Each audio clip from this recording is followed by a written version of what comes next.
Hello everyone, welcome back to the channel. Today we are going to dive into some manual dial monsters. My two favorites, the X-T5 and the Nikon ZF. And I'm going to be answering the question, if I could only keep one, what would I keep?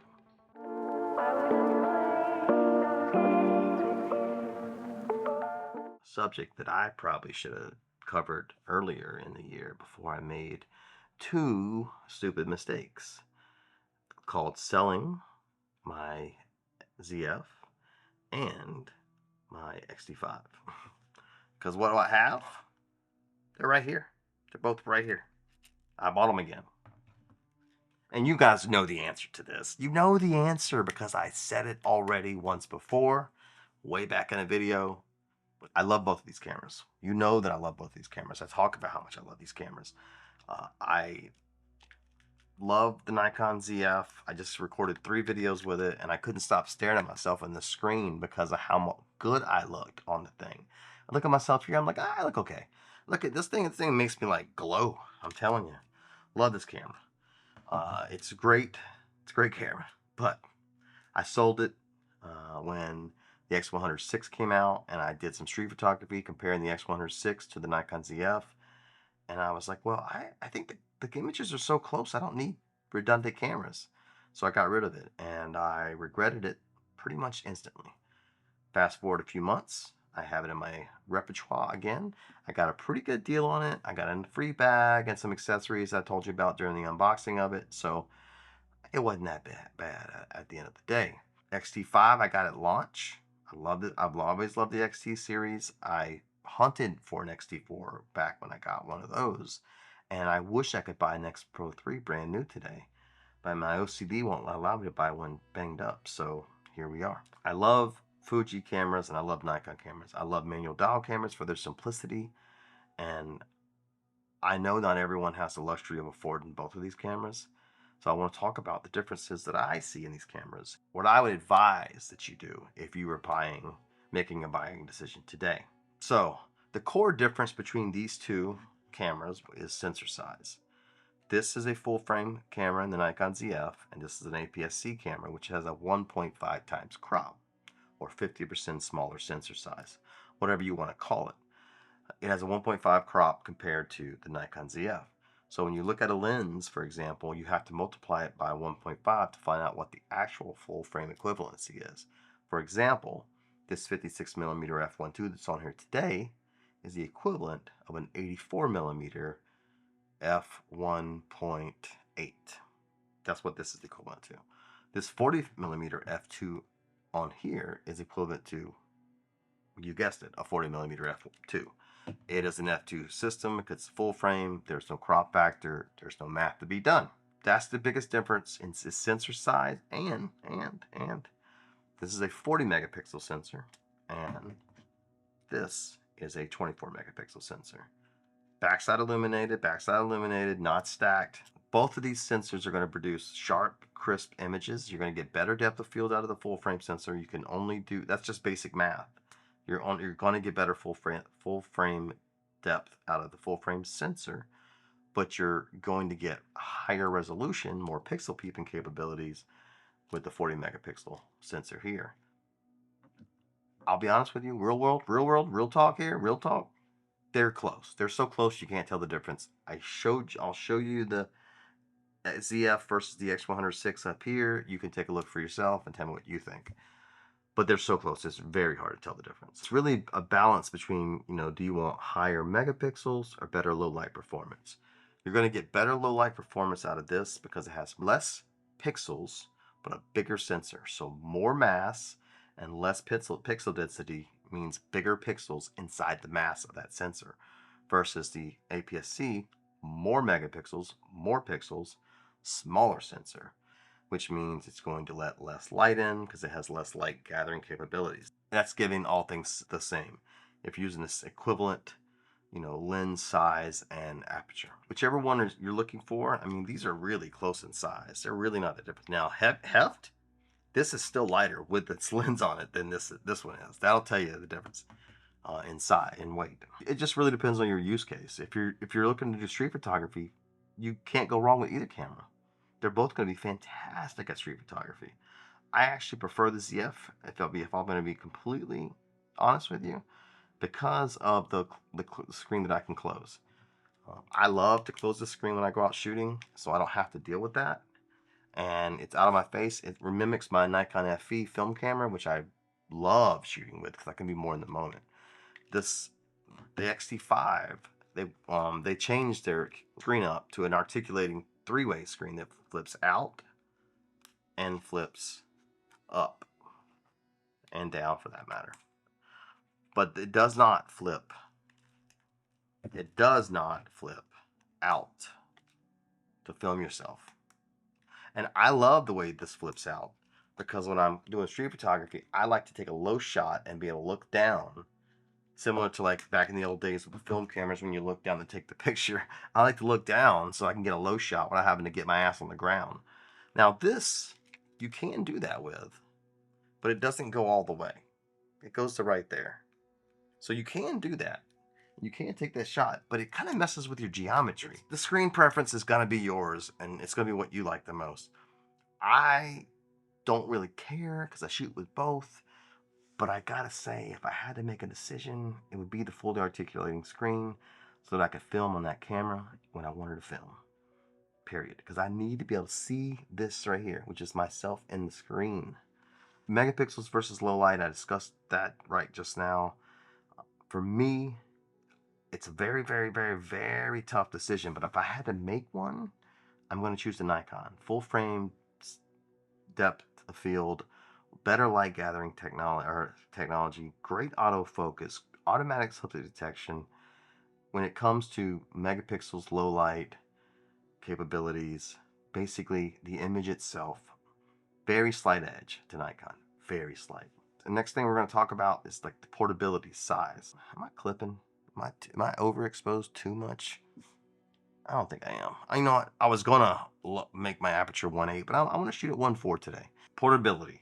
The fact that when you have a sensor that's half the size of another sensor, that's going to translate into a lighter camera, a smaller camera, and that's going to make the X-T5 a smaller, easier camera to travel with, especially with a lens, not the hunking lens like this one. Let me go get a lens similar to this one.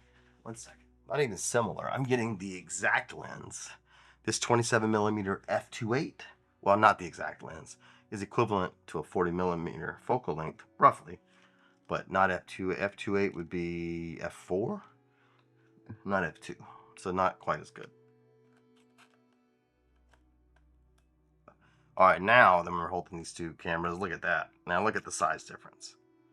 This is a 27mm APS-C, 27 times 1.5. Do the math. It's approximately 40mm. This right here is 40mm. So if you look at these two lenses and you're in bright daylight, it really doesn't make a difference. Now, if you're going to be in a darker environment, this f2 lens is going to hold up better, no matter what. And the fact that better light gathering, yada yada yada, you'll have to get into it. But as far as portability is concerned, just the size, the weight, the ergonomics, being able to hold this with this tiny lens on it right here. First of all, I can hold it with 2 fingers, but with this tiny lens on it right here, I can dangle this all day long. I can use this camera all day long with one hand. Never have to change, never have to do anything about it. So I would highly advise, if portability is the top of your list, Fuji all the way, and the Fuji wins here. So if you're keeping score, that's 1-1. Nikon versus Fuji. Okay, next category for me, things that I look at when I'm looking at cameras is autofocus, speed, and handling. Capturing that decisive moment, making sure you're going to get that moment and get that moment in focus. So both cameras have amazing autofocus. They're top of the line cameras for their manufacturer. So the ZF has the same autofocus as in the Z9 and Z8 roughly. So it's very, very, very, very, very quick. And the latest autofocus in the Fuji cameras with the X processor 5 have been fantastic. So I really can't say anything bad about the processor sensor combo in here as well when it comes to autofocus and speed. So for me, it's very, very close. But the full frame sensor better light gathering capabilities, a little bit better EV autofocus capabilities, a little bit better low light capabilities. I have to give it slightly to Nikon here. So then we get into video specs. I mean, we know who's going to win this one, but let's talk about it. The X-T5 offers very, very impressive 4K and 6K recording. It does 4K 60 and 10-bit internal. The ZF also shoots 4K, but it's limited to 30 frames per second internally without a crop, and 60p with a 1.5 APS-C crop. So basically, it shoots the same as this camera would be at 60p and above 4K. And I'm not going to shoot anything below 4K unless it's like 120 or 240. So what I mean to say by that is that this is much more capable of video. Not only that, it has all the codecs that you can go in and change it from log to 422, 420, long GOP, interlaced. You can change the megabytes per second, the bit rate. You can't really do all that with the Nikon. You can go in and change it to H.265, H.264, 8-bit, 10-bit, but you don't have any control over everything else like I do in the Fuji. So for that, and the fact that the excellent film simulations make my color grading much easier when I do color grade, which I don't very much, I'd have to give the nod to the Fuji when it comes to video. Most definitely. I mean, most definitely. Even though I love the way I look on a Nikon sensor, and Nikon's video can be good, there's no doubt about it. I just prefer Fuji's. So Fuji wins the category here, 2-2. Now we're going to dive into ergonomics. And without this grip on here, there's no such thing as ergonomics. I mean, there's really not much to talk about. There's no such thing as ergonomics. Now, with the small grid grip, I mean, in a smaller lens like this, I'm able to grip this like this and have access to this and have access to my dials. No big deal. Okay, yeah, I will admit that. But it does add some height to your camera, and it does add some weight. This is an all-metal grip. It adds some weight. It makes an already heavy camera heavier, and quite a bit heavier than this. It really there's not much to talk about. You need a third-party grip to make this thing even half as good as the Fuji. So Fuji wins here. It's 3-2 Fuji. The Fuji's in the lead. What's gonna happen? So street photography, my primary use case with these two cameras specifically, the XH2 does the bulk of my video recording. So for that, I purchased the ZF for the second time because I could use vintage F-mount lenses on here, and it would allow me to adapt those vintage L-mount lens or L-mount, those vintage F-mount lenses. And I went out, I think 1 or 2 videos ago, or I went out a few videos ago and showed you all what the f2.8 28mm D lens from the 1990s looks like on the ZF, and it looks amazing. I'll link that video up here if I remember to do that. If not, check it out. That is the reason why I bought this ZF again, is so that I could get that Nikon vintage lens look on a digital camera, hopefully, and not have to wait for my film to get developed and wait for the film so I could show you guys how great these photos look. And I love film photography, but in this heat, in this summer, and traveling with film, I wanted a better setup for that specific use case, and that's what brought me back to the ZF. The X-T5 is an amazing street photography camera. It's absolutely 100% hands down amazing. I can't say it's not. And most people that don't plan on doing this, I would say pick the X-T5 rather. Don't pick the ZF. ZF is heavier. ZF has less street-centric lenses. It's just not quite, it's at least the modern lenses. But if you're going vintage, the vintage lenses are amazing, and it's got that look that you just can't get with all these high element lens counts. So for me, the ZF wins this category. If I could only keep one for my street photography, it would have to be the Nikon ZF, because I need to be able to use that awesome vintage lenses on there, and the FTZ adapter allows me to use those lenses effortlessly.